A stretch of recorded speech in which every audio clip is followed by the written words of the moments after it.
Sirrullahi shifaa, fadlullahi ataa, farrid wadhkur rabbaka nadi hamdan ya Allah, kaunun sabbaha halala. Wa qala sallallahu alaihi wasallam, dan Rasulullah sallallahu alaihi wasallam bersabda, qiraatu surati iza zulzilat, bermula membaca surah iza zulzilat, az-zalzalah, ya, iza zulzilatil ardu zilzalaha. Kalau kita baca tuh kata Nabi, surah itu iza zulzilat ta'dilu nisfal Qur'ani, itu sebanding dengan separuh daripada Al-Qur'an. Ya, separuh daripada Al-Qur'an. Masya Allah. Makanya kita kalau imam boleh juga tuh sering-sering baca iza zulzilat. Karena dengan kita baca iza zulzilat itu otomatis pahalanya sama seperti kita baca separuh daripada Al-Qur'an. Ya, ini satu nilai keistimewaan Bapak, Saudara. Ya, makanya dengan ilmu kita bisa ya gampang baca, gede pahalanya. Itu kan karena ilmu. Ya, begitu. Oh, ini ada surah-surah pilihan. Kemarin kan kita udah baca tuh. Ada banyak pilihan-pilihan, ada surah Yasin, ada surah Al-Muluk, ada suratul Kahfi, ada ayat kursi. Kita udah baca semuanya. Ada 2 ayat yang terakhir daripada surah Al-Baqarah. Itu kita pahami, kita amalin. Ya, ini ringan dibaca, tapi dengan kita tahu ya ganjaran pahalanya besar. Nah, sekarang kita masuk dalam salah satu hadis Rasulullah terkait tentang keutamaan surah Az-Zalzalah. Idza zulzilatil ardu zilzalaha ila akhirih, sampai selesai. Itu sebanding kita baca separuh Al-Qur'an. Lah kalau kita baca separuh Al-Qur'an lama enggak kira-kira? Lama. Ya, lama. Tapi kan yang namanya manusia pengen dapat pahala gede, ya yang ringan. Nah itu ilmu berarti adanya. Kalau kita tahu, baca dah surah Az-Zalzalah. Nah itu sama seperti kita membaca nisful Quran. Ya pahalanya seperti itu. Separuh daripada Al-Quran. Wa qiraatu qul huwallahu ahad, dan kalau kita baca ya qul huwallahu ahad yang disebut dengan surah Al-Ikhlas, ya ta'dilu sulusal Quran, itu sebanding surah Al-Ikhlas itu dengan 1/3 daripada Al-Quran. Sepertiganya. Ya, itu surah Al-Ikhlas 1/3.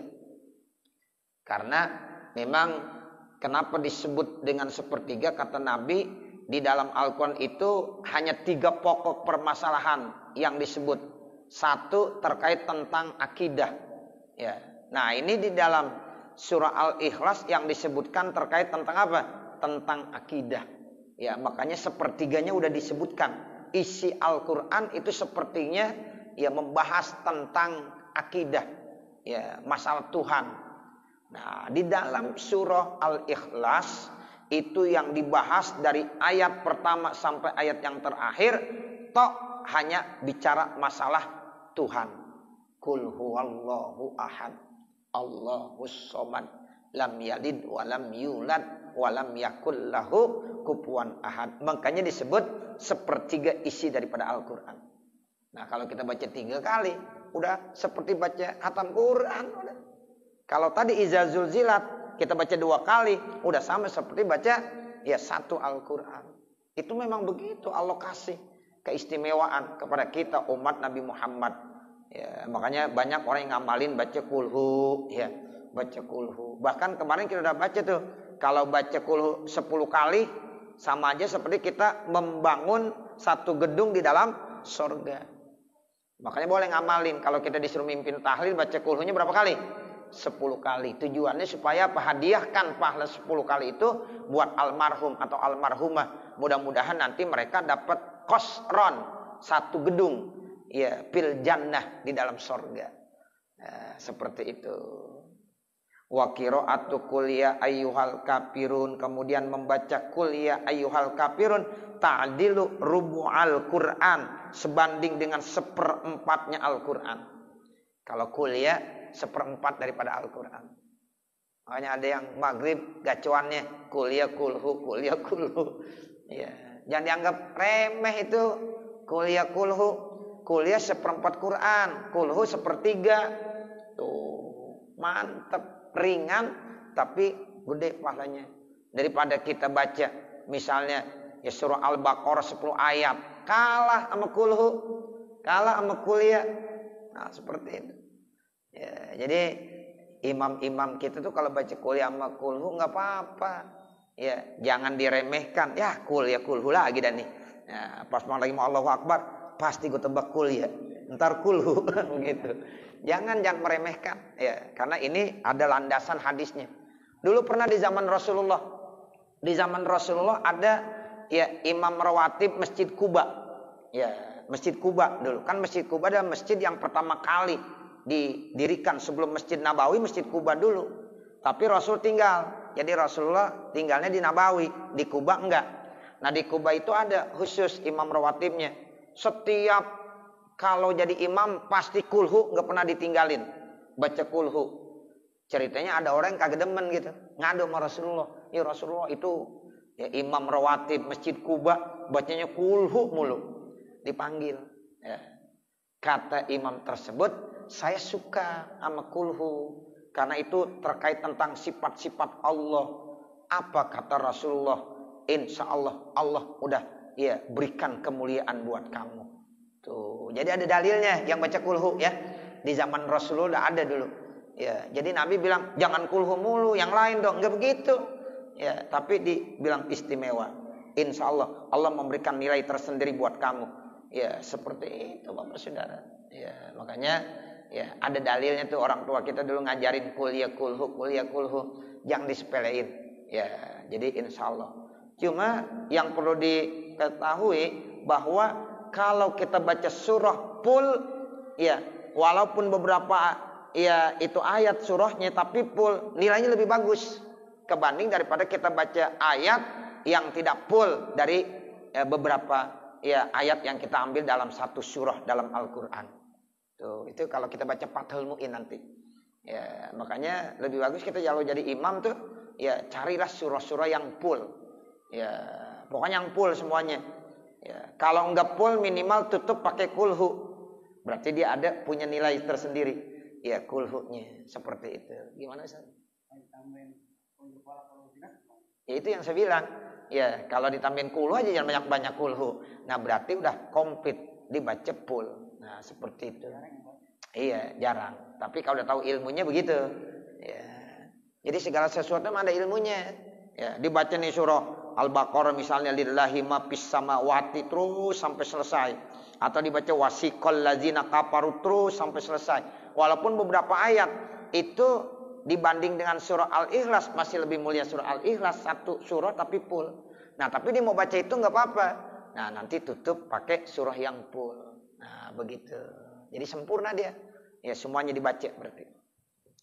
Nah, ini kuliah ayyuhal kafirun sebanding dengan 1/4 Al-Quran. Jadi ada yang setengah, ada yang 1/3, ada yang 1/4.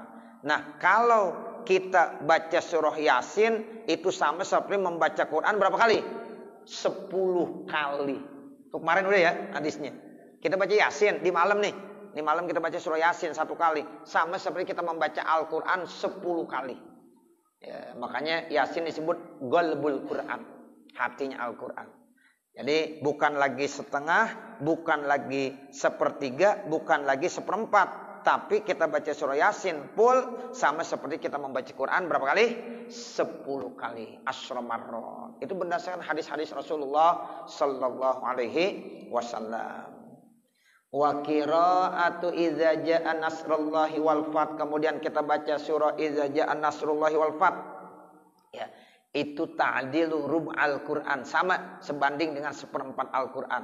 Wa qira'atu alhaqumut takasur, dan bermula kita membaca surah alhaqumut takasur ka qira'ati alfi ayatin, sama seperti kita membaca 1000 ayat. 1000 ayat panjang enggak? Panjang, lumayan lama juga. Ya, tapi kalau kita baca surah At-Takasur, Alhaqumut Takasur, sama seperti kita membaca 1000 ayat. Tuh Alhaqumut Takasur hamzahnya hamzah kotok tuh, ya. Jadi kalau kita baca Ya, kemudian kita wasol, tetap hamzanya kebaca. Bismillahirrahmanirrahim. Alhaakumut takatsur. Nah, jangan Bismillahirrahmanirrahim. Alhaakumut takatsur. Jangan begitu. Ya, sebab hamzahnya hamzah kotok namanya. Jadi hamzah ada hamzah wasol, ada hamzah apa? Kotok. Kalau hamzah wasol sambung aja. Bismillahirrahmanirrahim. Alhamdulillahi rabbil alamin. Itu namanya hamzahnya hamzah wasol. Jadi jangan Bismillahirrahmanirrahim. Alhamdulillah. Jangan begitu. Salah. Bismillahirrahmanirrahim. Alhamdulillah. Tapi kalau alhaakumut takatsur harus dibaca walaupun wasol. Bismillahirrahmanirrahim. Alhaakumut takatsur. Ya, jadi jangan sampai kita bacanya Bismillahirrahmanirrahim. Alhaakumut takatsur. Salah. Ya, karena di sini namanya hamzah apa? Hamzah kotok. Kalau alhamdu hamzahnya hamzah wasol. Wa qala sallallahu alaihi wasallam, dan Rasulullah sallallahu alaihi wasallam bersabda, man qara'a harfan min kitabillahi, siapa-siapa yang membaca satu huruf saja dari kitab Allah Al-Qur'an, falahu hasanatun, maka bagi dia akan mendapatkan satu kebaikan. Wal hasanatu bi asri amsalihha, sementara satu kebaikan dibalas dengan 10 kebaikan. Kalau kita baca satu huruf dari Al-Quran, itu satu huruf dapat satu kebaikan. Tapi nilainya Allah balas dengan 10. Alif lam mim. Jangan kita bilang alif lam mim itu satu huruf. Tapi kata Nabi, ya alifun harpun, wal lamu harpun, wal mimu harpun. Alifnya satu. Ya. Kemudian lamnya satu. Mimnya satu. Berarti alif lam mim kita baca berapa huruf dah? 3 huruf. Kalau 3 huruf, satu huruf dibalas dengan 10. Berarti udah berapa kebaikan kita dapatkan? 30 kebaikan. Jadi kita ngaji semalaman tuh lumayan. Bismillahirrahmanirrahim. Alif lam mim. Shadaqallahul azim. Lumayan. Ya, dapat berapa? 30 kebaikan. Tuh. Jadi artinya untuk mendapatkan kebaikan gak susah. Ya kalau mau itu udah kita baca Quran, udah ambil air wudhu, pakai sarungan, pakai peci, buka dah Al-Quran. Ya cakep banget udah. A'udzubillahi minasyaitonirrajim. Bismillahirrahmanirrahim. Alif lam mim. Shadaqallahul azim. Cakep ya. Ya, cakep udah. Berarti udah dapat berapa? 30 kebaikan alif lam mimnya. Nah, Masya Allah. Apalagi lebih dari itu. Jadi artinya untuk mendapatkan nilai kebaikan pahala dari Allah itu enggak susah. Ya, yang penting ada kemauan. Ya, ada kemauan dari kita. Ya, silakan baca. Itu Nabi udah kasih ya satu motivasi targhib buat kita untuk selalu cinta membaca Al-Qur'an. Cuma kan seringnya kita kelupaan mulu. Ya, lupa Ustaz, udah baca Quran. Itu dia yang saya lupa. Ya. Nah, begitu besok tanya lagi. Nih malam udah baca Quran belum? Itu dia Ustaz, lupa lagi. Tuh, jawabannya lupa mulu. Ya. Nah, ini nih, tolonglah. Ya, walaupun cuma satu ayat kita baca. Ya, insya Allah itu kalau dalam satu ayat ada berapa huruf? Bapak hitung aja. Zalikal kitabul la raiba fi hudal lil muttaqin. Itu satu ayat, hitung ada berapa huruf? Hitung dah sendiri. Ya. Itu kali 10 kebaikan. Ya Allah, banyak banget kita dapat kebaikannya. Jadi untuk mendapatkan ganjaran pahala itu gampang, enggak susah. Ya. Nah, seperti itu. Kemudian waman qara'al Qur'ana wa amila bihi, siapa yang baca Quran kemudian diamalin. Tadi baru bacanya doang. Sekarang baca Quran diamalin. ulbisa walidahu yaumal qiyamati tajan. Maka dua orang tuanya, ayah dan ibunya dalam hal ini akan dipakaikan satu mahkota nanti di hari kiamat. Tuh begitu. Kita nih Bapak, Saudara baca Quran, kemudian kita amalin tuh Al-Qur'annya. Nanti kita bisa mempersembahkan satu nilai yang istimewa. Kita bisa memakaikan mahkota kepada kedua orang tua kita. Itu mahkota kan artinya satu lambang kemuliaan. Ya, kita bisa pakaikan mahkota ya kemuliaan kepada ayah dan ibu kita. Bagaimana caranya? Baca Quran, amalin, itu doang. Baca Quran, amalin. Ya, insya Allah nanti di hari kiamat kita sebagai anak bisa memberikan yang terbaik buat orang tua kita, yaitu kita bisa memakaikan mahkota di hadapan kedua orang tua kita, ayah kita, ibu kita. Itu begitu doang. Baca Quran sama amalin. Wa ahallallahu al-bai'a wa harramar riba. Dibaca begitu. Allah halalkan jual beli, dijual beli, bisnis. Ya, boleh. Wa harramar riba. Allah haramkan riba. Kalau riba dia nggak mau. Nggak mau dia. Ya, nyari-nyari hal-hal yang riba. Oh, berarti dibaca Quran, diamalin. Insya Allah nanti dia bisa memakaikan satu mahkota kemuliaan buat kedua orang tuanya. Itu begitu. Ya, jadi baca Quran, amalin. Baca Quran, amalin. Ini kadang-kadang ya baca Quran doang, diamalinnya kagak. Ya, nah ini nggak boleh. Jadi kita baca Quran serta kita amalkan. Dau'uhu ahsanu min dau'is syamsi. Yang namanya mahkotanya Bapak Saudara, itu cahayanya lebih bagus kebanding daripada cahaya matahari. Ya Allah, cahayanya lebih bagus, lebih terang, lebih cerah kebanding daripada cahaya matahari. Fama zannukum billazi amila bihi. Maka tidakkah sangkaan kamu dengan orang yang mengamalkan Al-Quran? Waman qara Al-Qur'ana, dan orang-orang yang membaca Al-Quran, fastazharahu, maka dia menampakkannya, wa ahalla halalahu, dan dia menghalalkannya, wa harrama haramahu, dan dia mengharamkannya. Jadi apa yang dihalalkan dihalalkan, apa yang diharamkan dijauhkan. Adkhalahullahu ta'ala al-jannah, maka nanti Allah akan masukkan dia ke dalam surga. Wa syafa'ahu fi asrati min ahli baitih, bahkan Allah kasih izin dia itu bisa memberikan syafaat kepada 10 daripada keluarganya. Kulluhum qad wajabat lahumun nar.